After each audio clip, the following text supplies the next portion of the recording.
Hello there, and welcome to the Cyber Privacy Policy and Regulatory Compliance panel. On this session, we have Rick Buck, Chief Privacy Officer, Brian Steen, Executive Director, Mary Cheney, Attorney at Law, and Dennis Damon, Advisor and today's moderator for this session. So I will hand it over to you, Dennis, to kick things off with the speakers. Well, thank you very much, Lee. I really appreciate that. So welcome everybody to another event here. I'm very happy and honored to be back here again for us here. And Leah, we're actually hearing a lot of background noise from you, so if you wouldn't mind muting, that'd be awesome.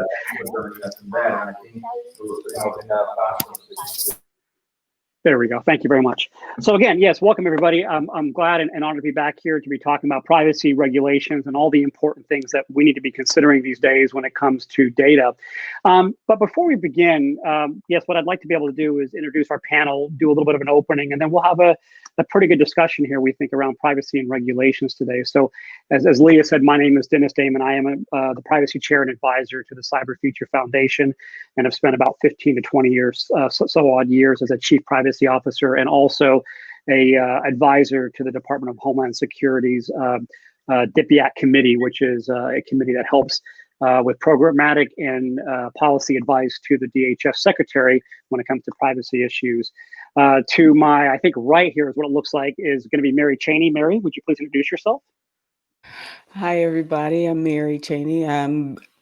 Where do we start? You know, former FBI agent, attorney, you know, SOC director, all of those things, nonprofit owner, professor, all in the areas of cybersecurity and privacy. Wonderful. Rick, right below her, would you please introduce yourself? Yeah, that's a tough act to follow. I'm Rick Buck. I'm the Chief Privacy Officer at Wherewheel. I've been doing data privacy for 20 plus years, more on the big data on the marketing side. And so I have a great understanding of the implications of how marketers think and what the law is asking them to do and the challenges that presents around those kinds of issues.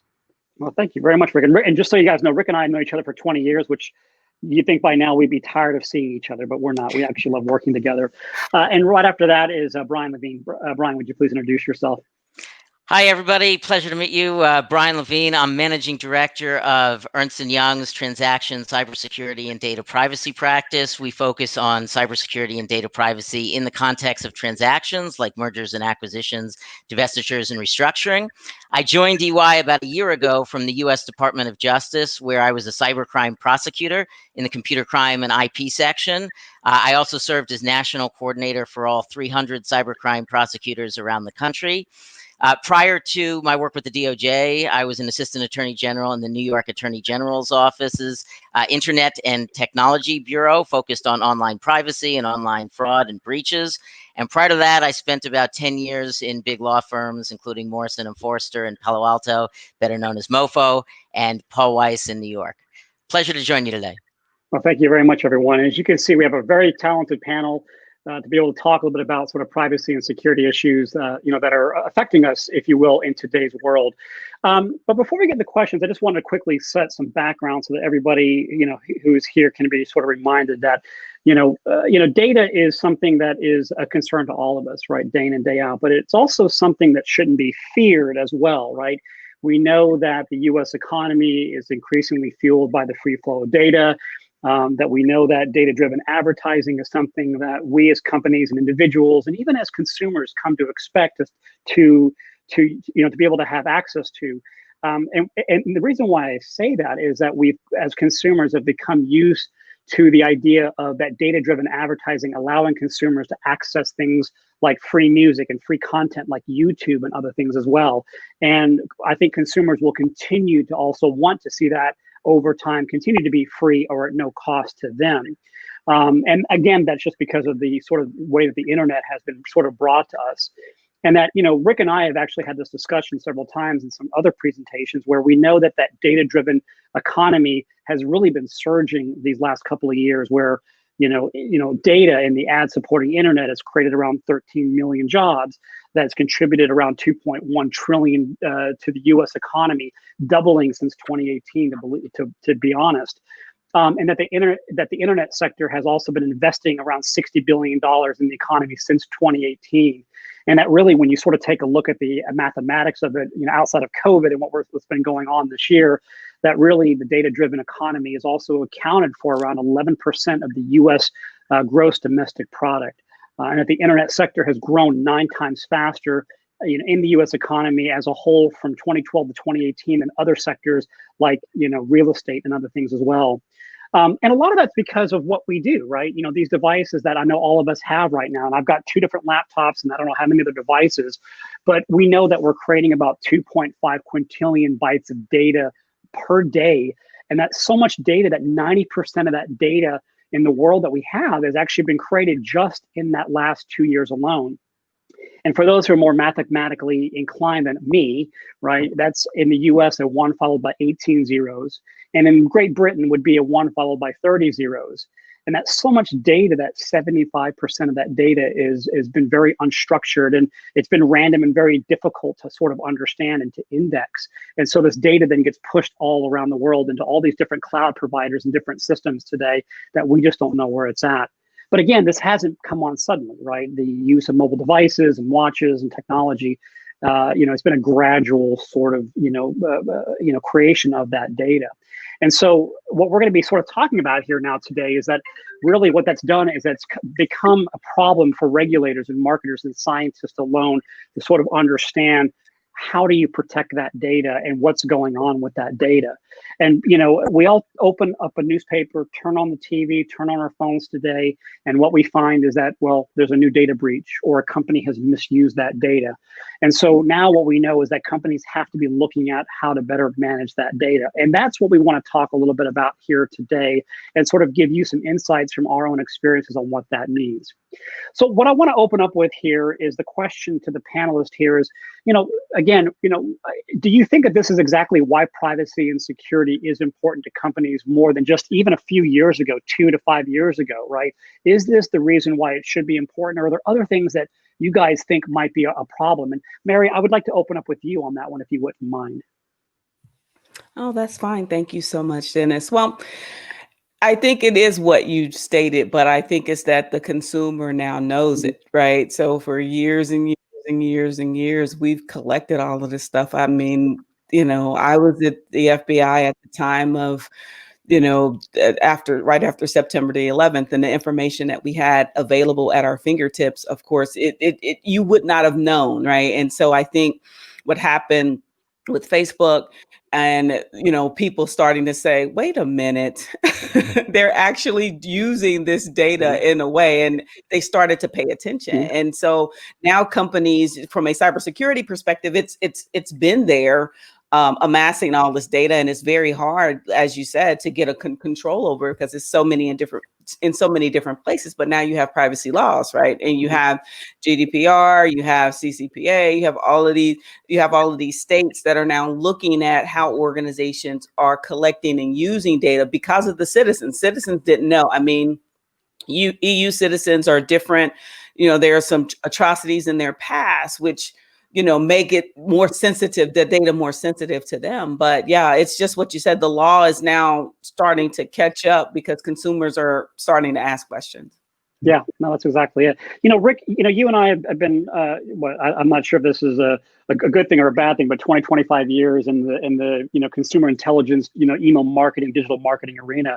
And as you being the chairperson currently of the Email Sending and Provider Coalition, and you spent a lot of time in email, and you're currently working with Wirewheel as their chief privacy officer, are you seeing that, I guess those same things that Mary's talking about? Are you seeing something a little bit different as well?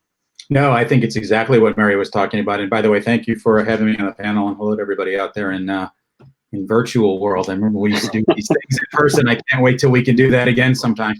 I think how you teed this conversation up and some of the things that Mary has talked about are exactly right. I was at an IAPP conference. I think it was 2 years ago. I'm guessing many of you were at this conference. I quote this person. I wish that I could remember who to give specific credit to. But one of the speakers, one of the keynotes was saying, I think it was in 2018 that this address was. And he, if I get this right, had said that in 2018 alone, we had collected as a planet more information in 2018 than we had every year cumulatively before 2018. and it's on this isotropic path that every year going forward, it's an order of magnitude more. Everything is connected now. Data is everywhere. And the amounts of data and the amounts of computing power to process that data are a whole new proliferation. Back in the day, Dennis, you reference our old email days, and I cut my teeth in this industry, in the direct marketing industry. Back in the day, if anybody on this conference remembers a company called Abacus, and obviously Abacus and DoubleClick, in my opinion, are what kicked off, for all intents and purposes, the privacy debate. Right. And if not for that debacle, we might not be sitting here today. But before that, Abacus was the source of truth. They were the oracle. Right. Every major cataloger in the world had their names in the Abacus database, and the Abacus database knew everything about you. And by everything about you, they knew what you bought and what you didn't buy and when you bought it and how many times you bought it. And we thought that was a lot of information, right? And we would get client tapes to bang up against Abacus database tapes. And I remember back in the day when the reception desk in our lobby had piles of mag tape reels, Name a major cataloger in the company, their entire database was sitting in the lobby of our office for anybody to walk in the door and steal. Now, you had to have an AS400 to read it in those days, but it was there, right? And now we have so much more information. You think about the amount of digital signals that happen in any given hour. It's billions. It's billions and billions and billions. We have more information. We have more computing power. We have AI. And to Mary's point, the consumer is far more aware of the things that their data is being used for, with or without their permission. And rightfully so. We have a lot more legislation around the planet that says, hey, you need to put the consumer at the center of this equation. And so I think that's been a huge influence. The other part of that, which we probably won't spend a lot of time talking about, or maybe Brian and Mary are a little more qualified, is the whole other side of this is not the marketing side of this data, but what our government's doing with this data and all the questions that go around that. Are they using it correctly? Are they using it incorrectly? What's the future of a privacy shield program until the Europeans think that the rest of our laws and outlook about intelligence changes? Will that change? How's that going to change? Right. Right. So I'm not sure if I've answered your question directly, Dennis, but that's my thoughts about that. Well, actually, Rick, you bring up a very good point at the very end there, sort of talking about sort of the regulatory issues and some of the issues that are now, as you and Mary talk about the consumer side, right? And what I was talking about sort of the opening is that, this is causing problems for the regulators. It's causing problems for the courts. It's causing problems for a lot of companies in generality. And Brian, with you, being a recovering attorney, right, and all the experiences that you've had, if you will, on the security side of things, there's been a couple of cases actually that have been sort of, cases and examples that have been popping up recently that are important, I think, for the companies to also consider as they're looking at privacy and security. And I was wondering if you might talk about some of the stuff that has happened with Capital One, OFAC, and even the New York Department of Finance. Yeah, absolutely. At first, I want to agree with what Mary and Rick said in terms of how this privacy space and security space has changed over the last 10 years. For me, so I was at the U.S. Department of Justice in the Computer Crime and Intellectual Property section, which is the main part of the Justice Department that advises. It's kind of like the general counsel for the Justice Department on electronic evidence gathering. And I was there both before and after the Snowden revelations. And the difference of being there before and after was night and day. Just to give you an example, before, all of the providers were very cooperative. If we got a search warrant, went through the appropriate legal process, they would produce whatever it was. Apple, for example, on their website, they had a law enforcement portal where it specifically gave us instructions on how to get an iPhone unlocked by Apple. And they had a copy of the exact order that we would bring to the judge. They wrote the order. We didn't write the order. It was an all writs act order. And we'd bring it to the judge. The judge would sign it. We'd send it to Apple. Apple would provide the phone. As soon as Snowden happened, exact opposite. Instead, we would bring the phone to Apple and they would litigate with us and say, we're not going to unlock it. We're going to put in technical controls to prevent us from unlocking. So, from that point on, that was a real turning point from my perspective in terms of privacy. And, as you said, today we're seeing that regulators and government agencies and courts are taking cybersecurity and privacy more seriously. And we're seeing that in decisions and memos coming out recently. So just to give you some examples of what we're seeing from the regulators, we've seen recently this complaint by the New York Department of Financial Services against First American Title Insurance, where they're potentially seeking, if you do the math, they're seeking like $1,000 per record violation. It could potentially be $1 billion complaint against this company for not timely remediating a significant vulnerability, allegedly, which potentially exposed many consumer records, but where there was no actual evidence of a breach. And that was the NYDFS's first big complaint here in the cybersecurity space.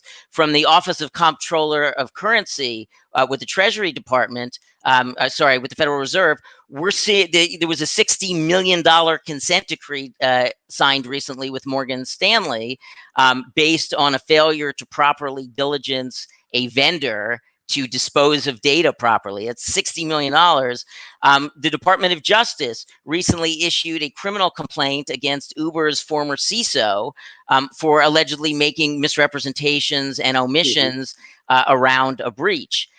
So that's the regulators. The government agencies are getting more serious about it. Treasury's OFAC office issued on October 1st an advisory on potential sanctions risk for facilitating ransomware payments. And basically what they're saying in that advisory is that if we have sanctioned a ransomware group like Evil Corp, which is known for the Wasted Locker ransomware, you cannot make payments to that ransomware group. You can't pay those ransomware payments without threat of sanctions. And they've said, we will potentially sanction you. So what that means is companies have to be much more aggressive about having good cybersecurity in place, because they can't just assume paying off the ransomware people will be an option. And just so you know, we're seeing ransomware events happen left and right. I just got asked to be on a call right now about a ransomware event that occurred. I had to put my partner in the call. We had another one yesterday and another one the day before that. So particularly during COVID, it's through the roof. And then we see courts that seem to be expanding liability around cybersecurity and increasing the risk as well. Just this week, Judge Grimm of the District of Maryland, who's dealing with the Marriott Starwood litigation, which is a major breach, $150 million breach or more that happened out of Marriott acquired Starwood. Starwood was already breached, and it ended up impacting the whole entity.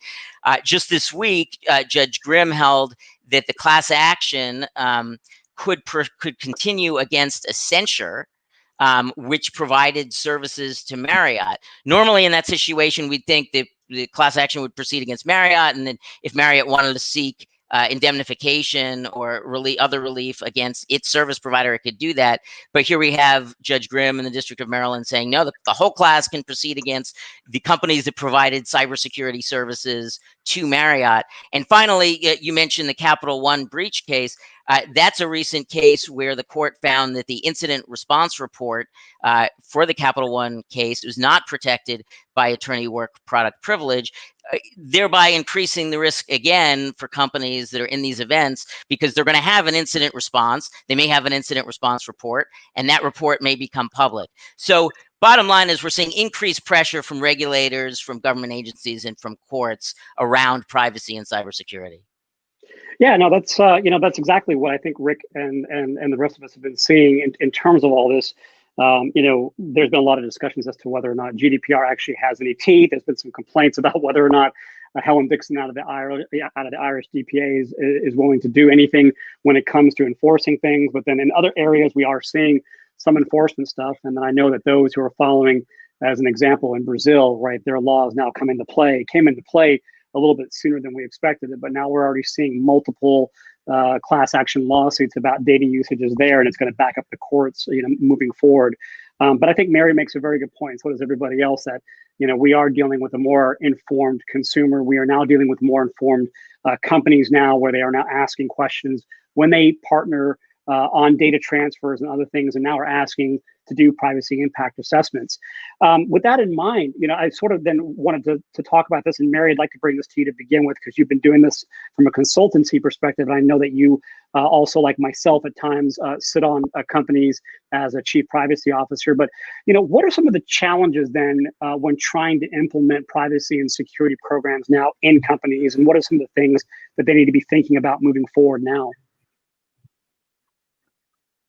Yeah, it's a shift in mental state. So I often say you can't really have a reportable breach without having a cybersecurity issue. And so many times privacy and cybersecurity in an organization are separated, right? The cybersecurity sits with the IT folks, privacy sits with the lawyers. No two shall meet, right? And so the challenge is getting those closer together and understanding that the attorney's going to have to go and try to figure out, in that incident response report, what does it mean from a technical perspective? With me having a technical background, it allows me a unique perspective to be able to, decode the information from that's coming out of IT about, how this issue happened or what that issue happened. But organizations now have to look at it from a privacy. When they're talking about privacy, they're looking at it from the individual perspective. In cybersecurity, it's the technical perspective. So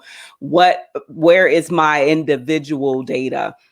Where are you collecting? You have to, that data flow of when a customer starts to interact with you, it's personal data. And so for so long in cybersecurity, we haven't really looked at, well, when I got into it, it was information security, and we looked at the information, right? And that was the core. So the core is the data. So, the IT gals and girls out there are looking at it from a technical hardware database. They're not actually concerned about the actual elements of data that's collected, and privacy is looking at those data elements. So the challenge for organizations is to start to, like I said, bring cybersecurity and privacy in under the same house, in the same space, talking the same language, because you're protecting the same data. Because as soon as there is a breach that happens, it's a privacy notice issue, and not necessarily, there is no quote unquote cybersecurity breach notification. There's this privacy breach notification. So it's just getting those things properly aligned within an organization, which are the challenges, because lawyers have their own speak, IT people have their own speak, and not a lot of times do they actually communicate effectively for the organization. So that's the biggest challenge I see. Yeah. Well, Rick, I'd like to ask you that same sort of question as well, because, as I'm also sort of thinking about the time that you and I have spent in the industry, moving forward and watching things change, just even the last 5 years. And even when you and I have gone through some acquisitions and whatnot, I kind of was wondering, what are some of the challenges that you've seen? Yeah, there's a few, and I'll take off where Mary left off, excuse me. I think that privacy has an identity crisis. I think most people who are not in the industry, when you say privacy, they think you're talking about security. And I think that people don't understand the difference. And sadly, I think that even within the corporate world, I'm not sure often that our boards of directors or our executive teams understand the difference, right? So there's an identity crisis issue. The second issue is that is a budgeting issue. This is an overgeneralized statement, but InfoSec has stolen most of the budget. Stolen's the wrong choice of words, but people are aware that there are security breaches and we can't have that happen, and so all the money goes there. And as a result of that, the privacy teams are often understaffed and under-budgeted, and so they're kind of behind the 8 ball until an event happens, and then everybody's asking, how come you didn't do this? And then everybody whips out their business plan from last quarter and says, I was going to do this, you didn't approve it, right? Grant, overgeneralizing that, but I think those are two things. The third thing that is happening is with the proliferation of so many new laws, and now here in the United States, we're starting to see California lead the way with their new "Let's Look Like Europe" flag, and CCPRA is likely going to pass in November. We're going to have some time to prep for it, but it's got a fairly deep look back to it. Is how do you make sense out of that? How do you operationalize all that? How do you get it all done and be able to keep track of it? And that's a big challenge for an understaffed privacy team. I would say those are probably three of the biggest moving parts. All right. Brian, do you want to add anything to that at all? Yeah, just briefly. I mean, I think the biggest problem is that unless an organization has just suffered a major breach or a data privacy incident, it's really hard to get buy-in from top management and to get budget.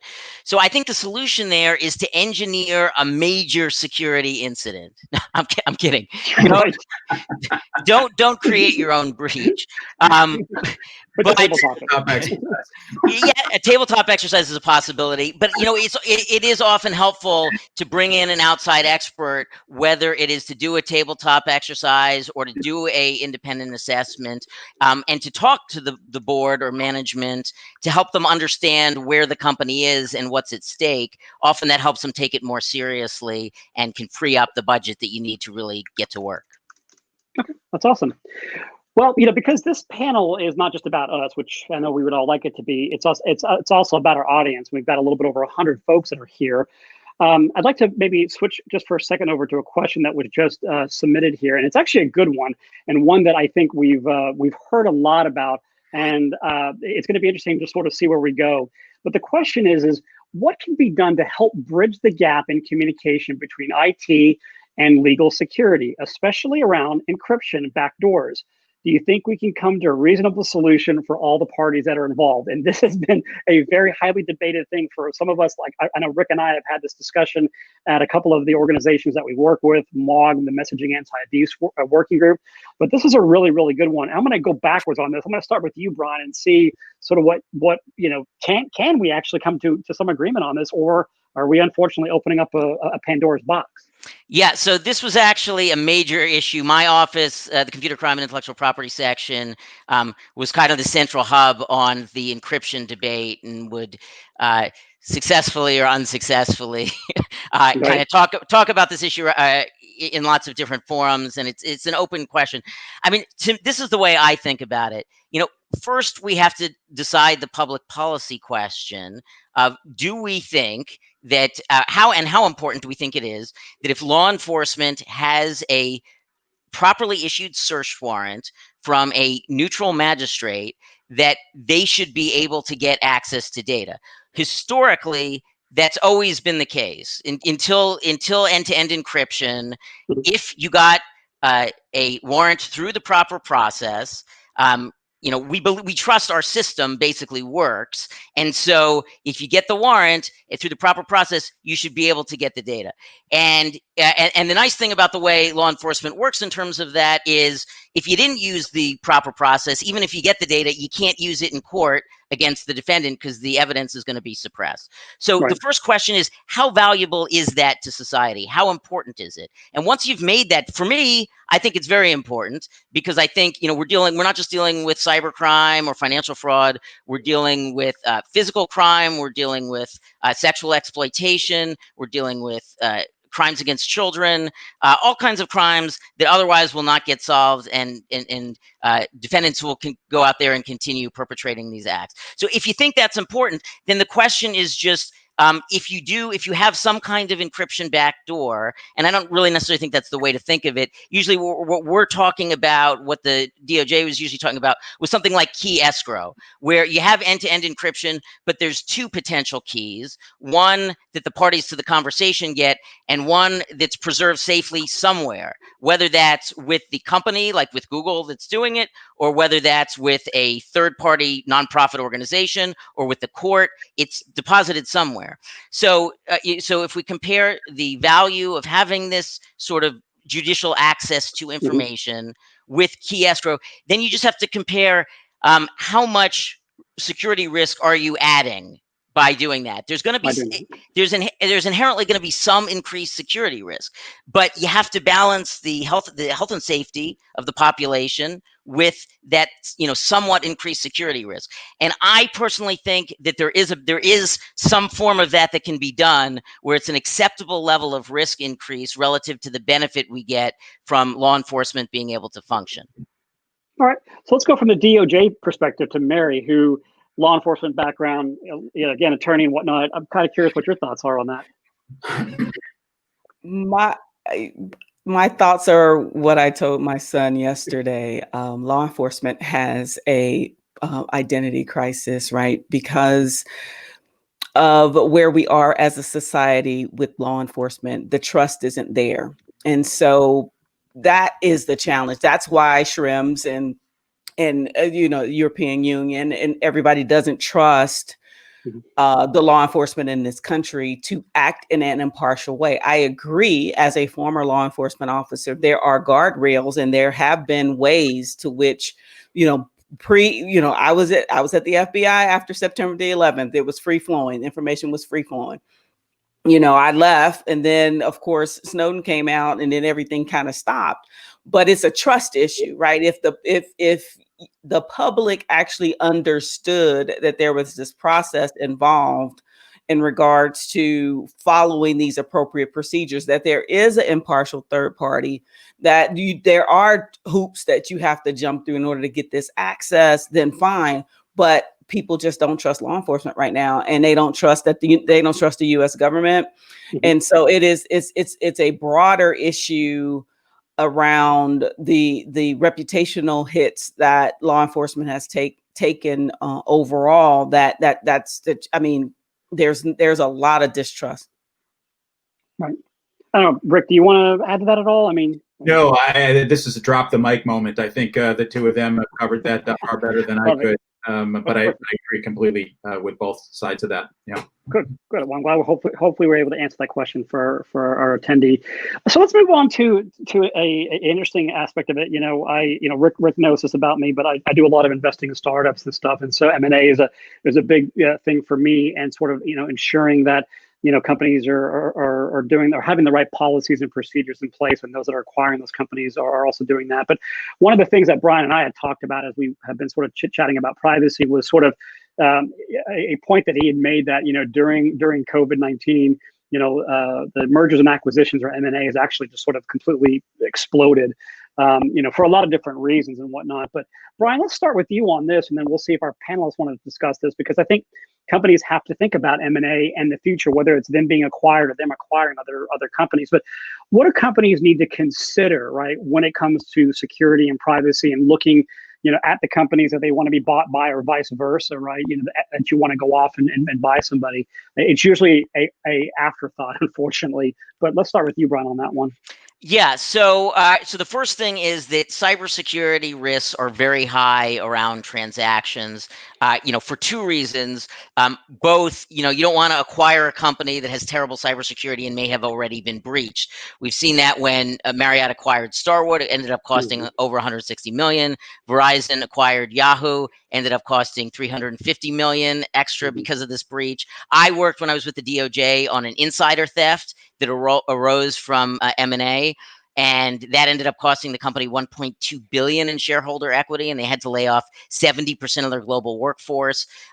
But we work on hundreds of transactions a year, and I can tell you there's tons of these breaches that happen all the time that you don't know about because they don't make it public. It's certainly not as high as the Marriott and Verizon examples. They're just not talked about. So that happens all the time. And the other risk around transactions is that as soon as a transaction gets announced, we see both parties to the transaction getting attacked mercifully by attackers all over the world. And we're seeing increasingly that many of our transactions end up getting the target of the transaction ends up being impacted by ransomware between the announcement and the close of the transaction, and it really interferes with the transaction. And we've developed an approach to mitigate that risk, but it's happening quite a bit. So the things I would say, two pieces of advice: you need to do diligence into cybersecurity and data privacy as early as possible.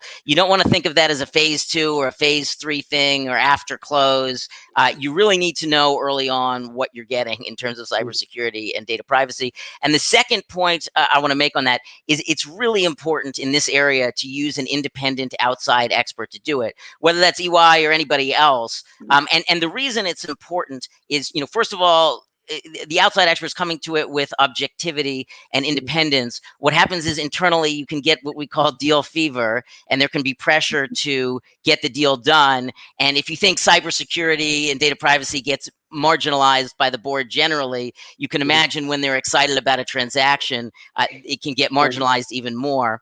But beyond that, if there ends up being a breach or other security incident, as a former regulator, I can tell you it makes a much bigger difference to the courts and regulators that you say, well, I had an outside independent party look at it and they thought that the deal could go forward. There weren't any significant red flags. They identified some things we could improve. We were working on those things.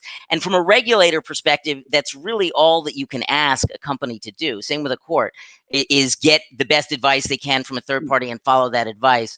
Whereas when you do these things internally, the perspective from the regulator is, well, you missed it. So I don't know if you missed it because you weren't being negligent or you were being pressured to miss it, but all I can say is you missed it. So I can't really give you a lot of credit for what you did internally. So bottom line is it's very important to do diligence into this area in advance, and it's very important to use an independent outside expert to do it.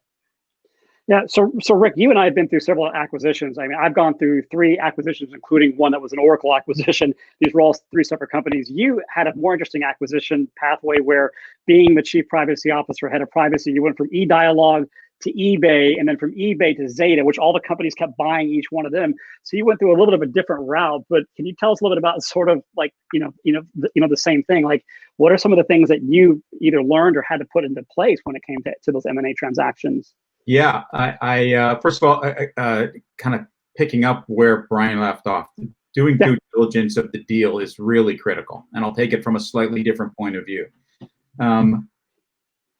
What needs to be established, and it's established either, I don't, and correct me if I'm wrong, these are smart people on the call, I don't think we have a unit of measure as an industry around this, but be able to monetize and put a value around the cost, the value and cost of your security and your privacy program, right? How mature, where are you on the maturation scale of those 2 things?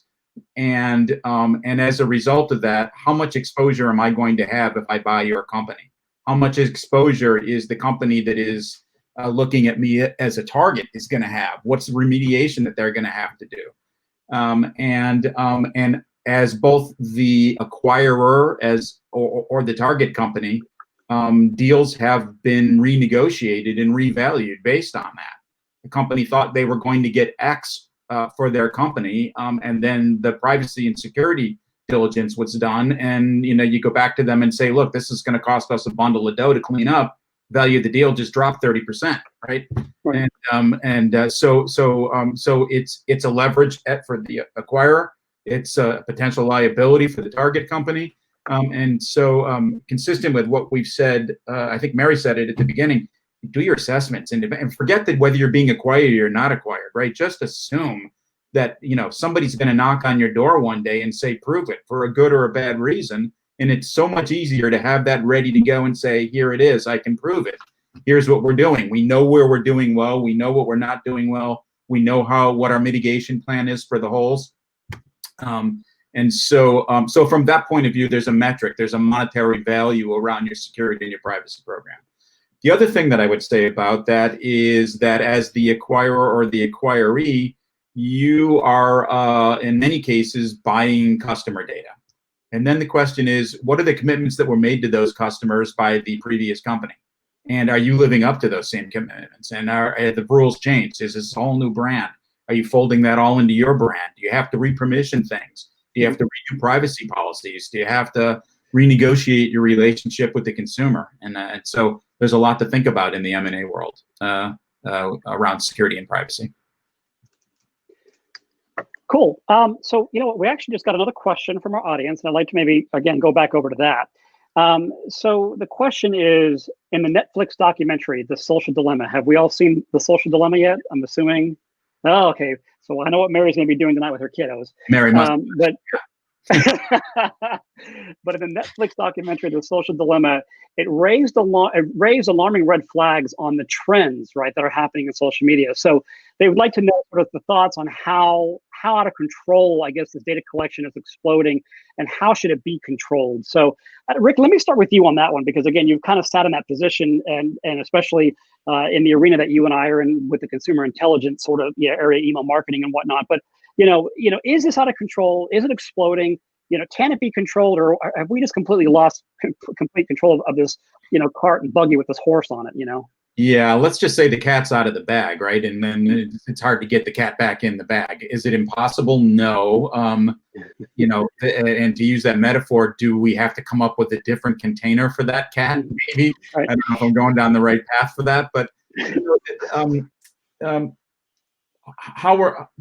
don't have a good answer for you. I guess, there's this inherent friction between subsidizing advertising and subsidizing the internet and what people expect to get for free in return for what is supposed to be an equitable value proposition.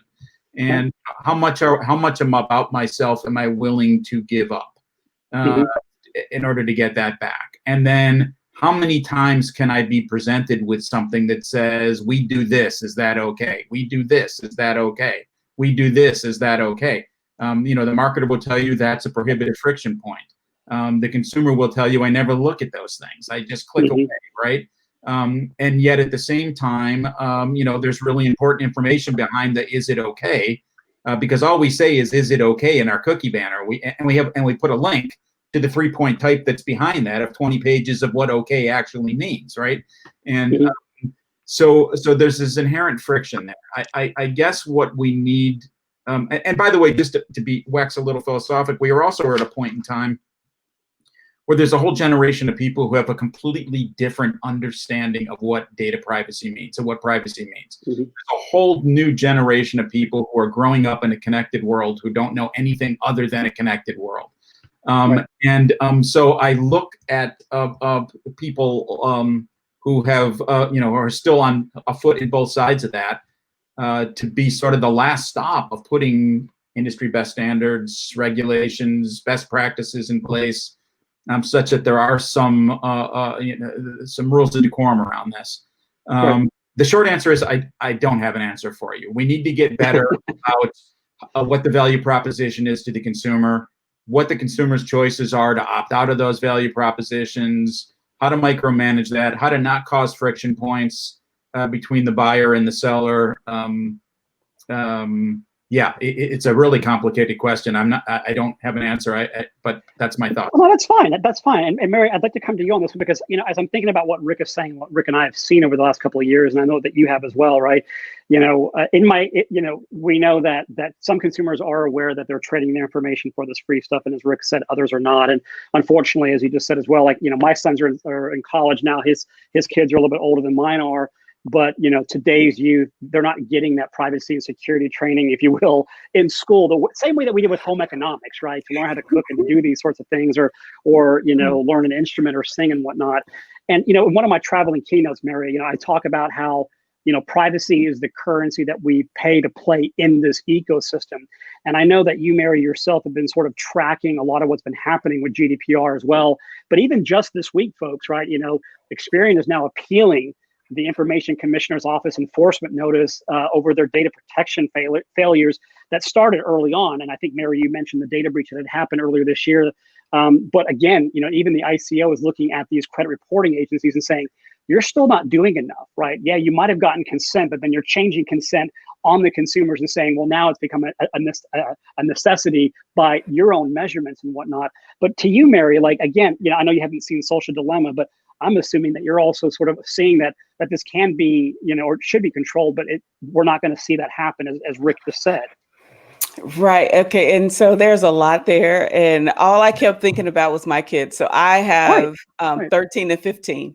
And I'm seeing even a change in their behavior with the internet. Of course, they're paranoid security people because they have a paranoid security person as a mom. So they get indoctrinated in that. But like social media, my teenagers aren't on social media. My daughter spends her days watching YouTube. Right. And they're not watching regular TV. She's on YouTube. My son is a gamer. Right. So he's on his PC. He's doing gaming.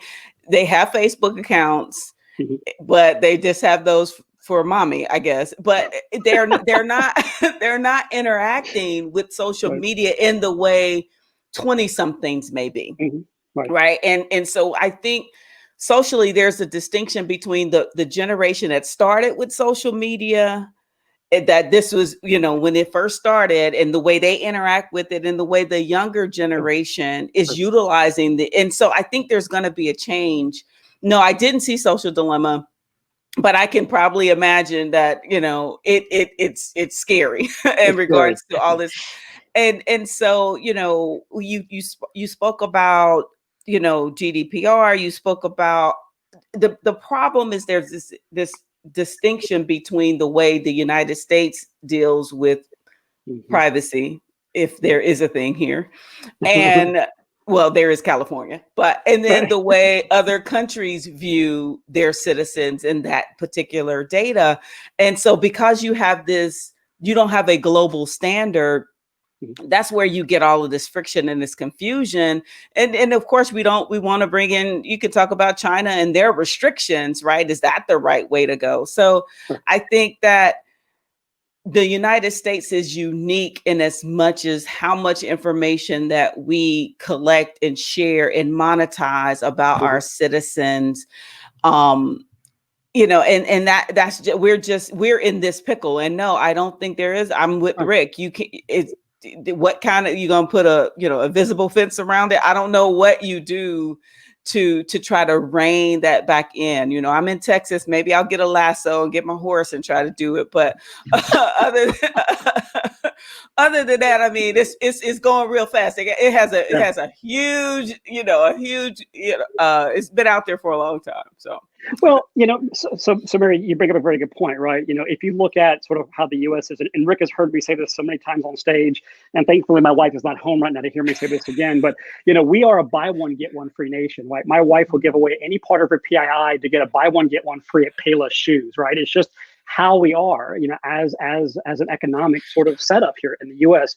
Whereas, like the United Kingdom, even prior to the European Union, right? The UK has had privacy laws on the books in 72, 73, and 74. And then, many of the countries and 28, soon to be 27 members of the EU when Brexit finally officially happens, right? They all sort of have their own rules. And we sort of look at that where, here in the US, Mary, you make a very good point that federally, we don't have really an umbrella law. Sure, it may be enshrined in the Fourth Amendment, right, where you talk about being secure and the papers and unlawful seizures and that sort of thing, right? But it never really was thought about sort of digital and the use of data. Whereas in the European Union, it's a little bit more darker. And you can look at countries like Germany, who unfortunately went through what they did in the massive data collection that was used to ferret out people, and to unfortunately go through what Germany went through, during World War II. That's why they take privacy so much more seriously today in Germany, because they don't want to go back through that. But it all goes right back down to the experiences and the training, and again, sort of what's been afforded to us. And that sort of brings up a point, Brian, that I'd like to bring to you as the next question is, then if we're having that problem right now in the world, but more specifically here in the U.S., to train our kids and ourselves into security and privacy, right? Some of us have that natural compliance mythology, whether it was law enforcement or whatnot. But, how does an organization hire or develop the right type of person, right? Or get the right compliance talent in? That's a really difficult question, Dennis. I think every organization is trying to figure that out. How do they hire properly? And I think the challenge is, or at least one of the biggest challenges is that, you can find plenty of people who know the statutes, who know the regulations, who can read them, who can apply them. They're not that hard. I mean, the problem I think is that you need people who have judgment, who can exercise judgment with respect to privacy, because it's not all in the regulations. And if you're just applying the regulations, you're going to get to the wrong answer a lot of the time. You're going to both be underdoing it and overdoing it in certain areas of privacy. So, I mean, just to give you some examples from my own experience, when we're looking at data privacy in the context of an acquisition, I have myself in numerous instances said, all right, their program, this company that you're looking at, their program is technically compliant with CCPA, with HIPAA, with GDPR. But I'm telling you, they're going to be sued by a class action. They're going to have a class action suit. And the reason is, this is just an example, but the reason is their customers, the people in this database have no idea that they're in this database, even though there's this click through. Right. There's no informed consent. And and what has happened over and over again is, yes, that class action happens a couple months Right. after we give this warning, and I think that's what the challenge is in terms of hiring and figuring out people in terms of privacy. You can find people who can read the statute and who can understand the steps to put a compliance program in place, but what you need is judgment. So how do you get that out of through your process?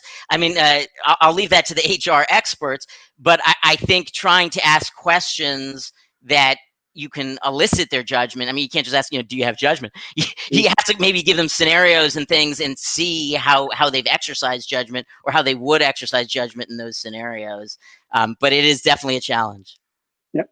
Rick, do you want to add to that at all? Because you had a lot of experience with that as well. I would look at it from a couple different points of view. One,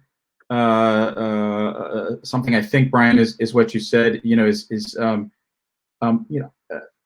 So I'm not an attorney, and I have to tell people all the time that I'm not an attorney. I came from industry, and there are pros and cons to being an attorney and not being an attorney. But one of the pros is that I come from the side of the business that's actually needing to do what it is that the privacy people are trying to put rules, and the security people are trying to put rules around.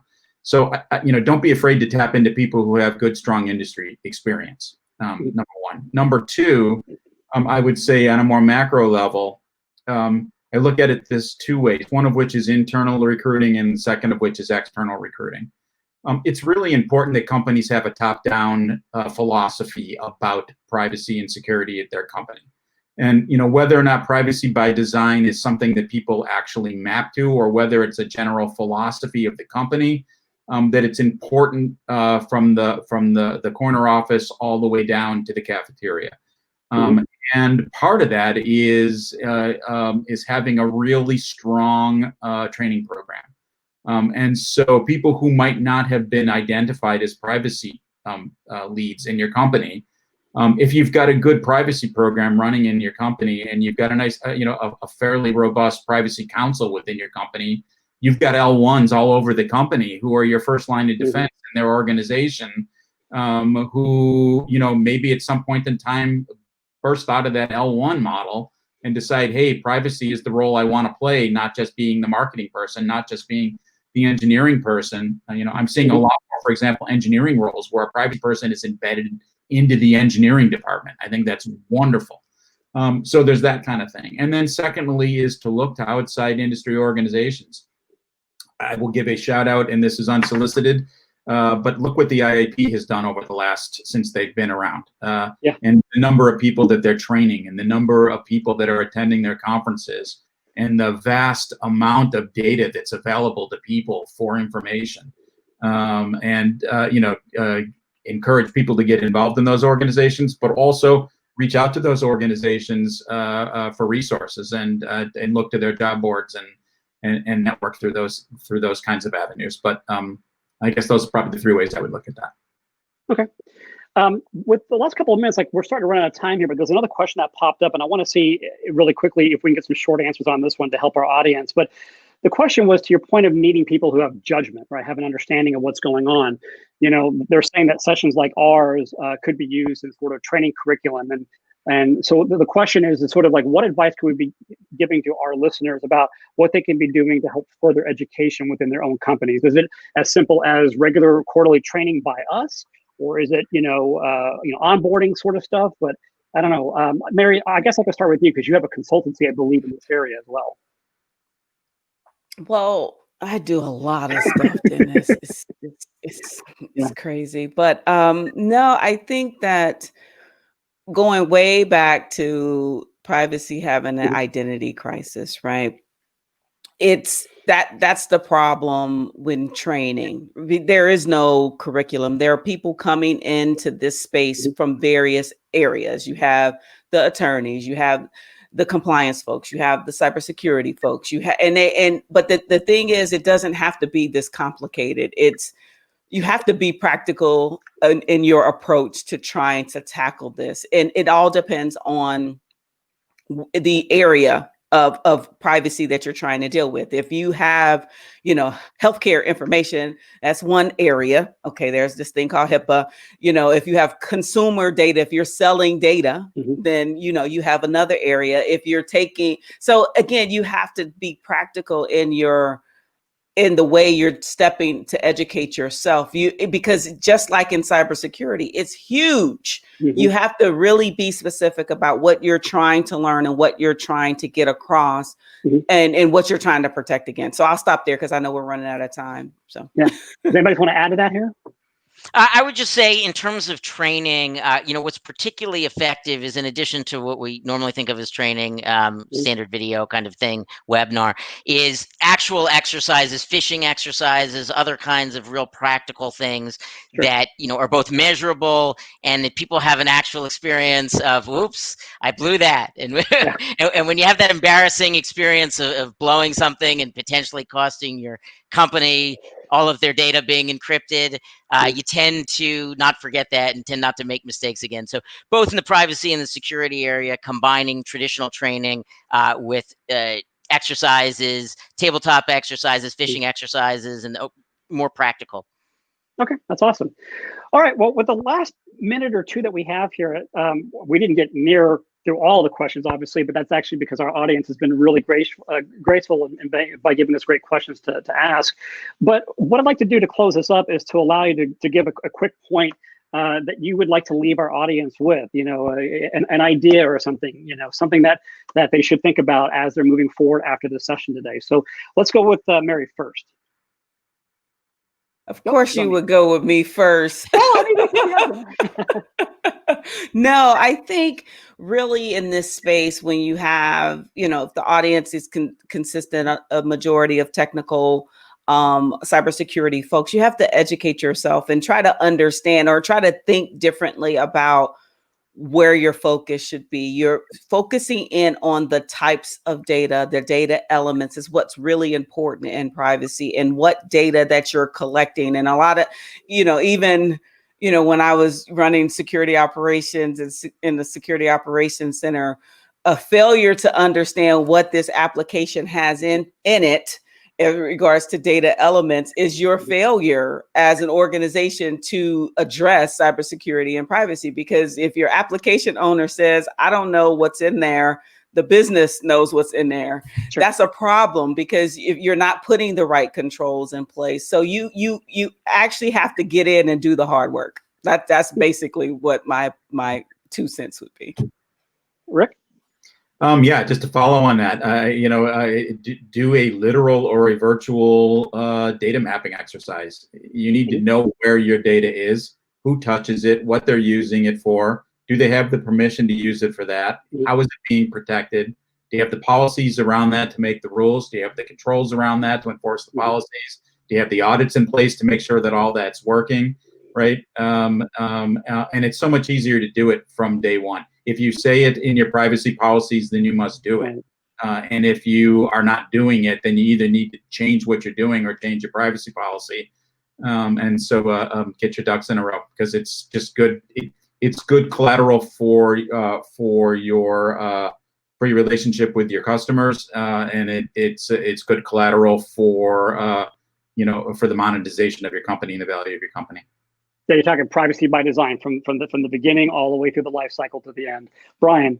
And I absolutely agree with that. And I absolutely think, in terms of privacy by design from the beginning to the end, the first step, wherever you are, is to understand where you are. So that involves doing a really thorough assessment, whether it's an internal or external assessment, both of your cybersecurity, your data privacy. But let me end by being ultra practical here, because it's kind of ironic. We're here during COVID talking about privacy when all of us have our camera on us something like 24 hours a day, 7 days a week through our computer, telegraphing to who knows who because of COVID. And what we see around the world, people are taking showers because they didn't realize their camera's still on. People are going to the bathroom. People are doing all kinds of things they didn't even know they could ever do on camera and didn't mean to do on camera. And now they're doing it. So ultra practical. Turn off your camera or buy one of those little camera covers, cover your camera, be careful, protect yourself during COVID. Yeah, well, that's great, Brian. And I'll tell you what, guys, I'm going to end this with a thought of basically that for the audience, that do not fear privacy and security, right? Privacy and security is a normal part of our days these days. It used to be where the chief privacy officers that we have here and legal experts were the ones who were responsible for the policies and procedures and the discussions at our companies. But yet what we've learned over the last several years is that we are all now the data stewards, whether you're in sales, marketing, a janitor. It doesn't matter what you're doing, but at some point or another, you are touching PII and are responsible for protecting that information and ensuring that we don't inadvertently do something wrong when we had the perceived best intentions. So don't fear privacy and security. Be a part of that team. Ask your privacy officers, how can you help and solve the issue that we have here. I'd like to thank my panelists for being here, and everybody that's here, please give them a virtual round of applause. But thank you very much, folks, for being here, Brian, Mary, and Rick. And I'll throw it back to you, Leah.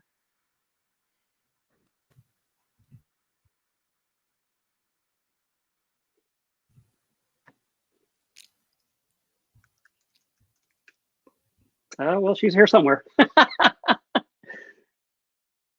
probably getting the next panel ready, but that's okay. We're all running about a minute or so over here. So